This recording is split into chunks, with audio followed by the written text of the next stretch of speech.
Hello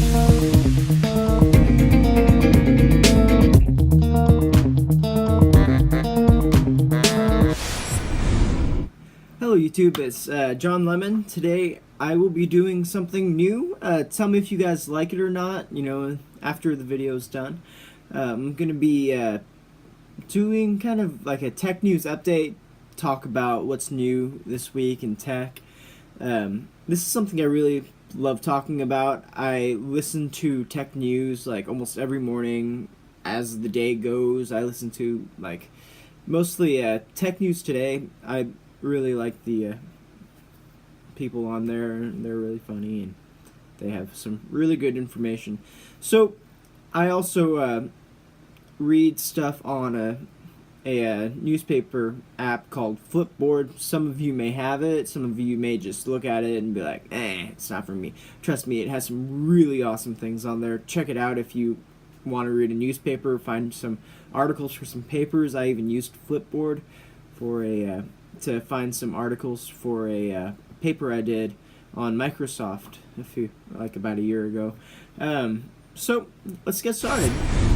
First thing that I saw was an article that says Chromebooks are expected to exceed 17 million units by 2023. Some of you may not know what a Chromebook is. A Chromebook is a laptop that runs Chrome OS, which is based off of an operating system called Linux, which is an operating system that is kind of like widely distributed. A lot of times it's free, but it's like really simple to use. And the big thing about Chromebooks is they're really cheap. There's hundreds of different companies not really hundreds, sorry. There are a lot of different companies who make Chromebooks, like Samsung, Asus, Acer.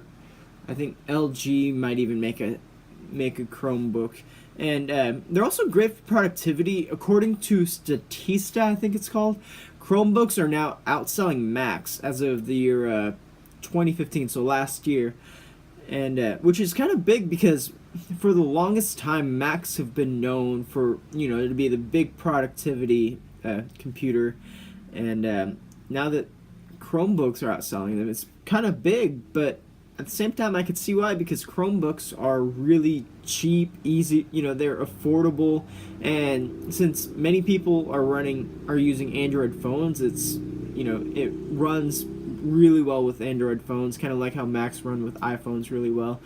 And a new feature on some Chromebooks is that it can run Android apps on some of the Chromebooks, which is pretty awesome, because that means that you can also not only play games, but if you, like I said, have an Android phone, you can sync the apps together. And because sometimes there's apps on the Android Play Store that you can't find on the iOS App Store, so you can't really sync iOS and Android all that well together.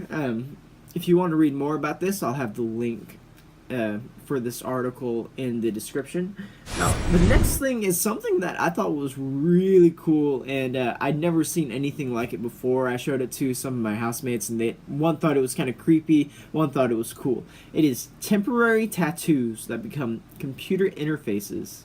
It's a new MIT project where where you get a temporary tattoo, you can design it yourself, and it's made with gold leaf, which is also used for different things, like they put it in vodka, they put it on some chocolates, they use it for some gold frames. But what you do is you would put it on your skin, just like a regular temporary tattoo, and it links to your computer, so you could use it as a surface, like a touch input kind of thing. Only downside is it only works at a short range, but it's going to be called Duo Skin. I think Microsoft is kind of backing it a bit. They also have not only just the thing where you can use it as a touchscreen, but you could also have one that changes colors based on things like your emotion or body heat. I think that's pretty cool, but I mean, I could see the downsides of it. People know a lot about you without even knowing you, I guess, would be a drawback from that. There's also another one where you could have it be a communication device, like an NFC kind of thing where you tap your phone to it and it sends data. Like if, I don't know, you're a band, you're in a band and you have a new website, you want people to get to the website instead of just giving them a card, you could just, hey, give me your phone, tap it, they get the link. There's a lot of good sides, bad sides, but let me know what you guys think. As just like the other thing I talked about, the link for this article will be in the description also. Or I think I'm gonna do a giant kind of like booklet of them, and so you guys can see all of them at once. Like not, I don't know. I'll figure something out. Next article I found really interesting. With Pokemon Go being a big thing, I play it. Almost everyone in the house I live in play it. Like my brothers play it. Almost everyone's playing it. The title for this article was "The Influence Pokemon Go Has on New Technology," and I was kind of interested, so I got to reading it, and it kind of opened my eyes to some things that Pokemon Go actually does help with. More people are getting a grasp on augmented reality and are more willing to invest into it. What Pokemon Go does, it overlays another world and reality into our own. Like, it has changed how we've interacted with things since its release, and with how kind of another world is mapped over our own, it kind of makes you wonder what something like the HoloLens from Microsoft could like produce. What the HoloLens does, it's kind of like the Google Glass, if you remember that, where it's kind of like glasses connected to a some kind of computer where it shows you, like you could project a TV from it, like nobody else could see it but you could project a TV and watch TV on your wall, or play a video game where it feels like you are there. Just imagine doing something like that with first-person shooters, RPGs, or even like sports simulators. Just imagine playing Call of Duty in your living room and make it look like, well, your entire house is the map for Call of Duty. But just remember that this is kind of based off of the impact that one free app had. So I'm kind of excited to see what it'll produce in the future. Next article I thought was kind of interesting was I saw that North Korea will not let its Olympic athletes have their free Galaxy S7. So,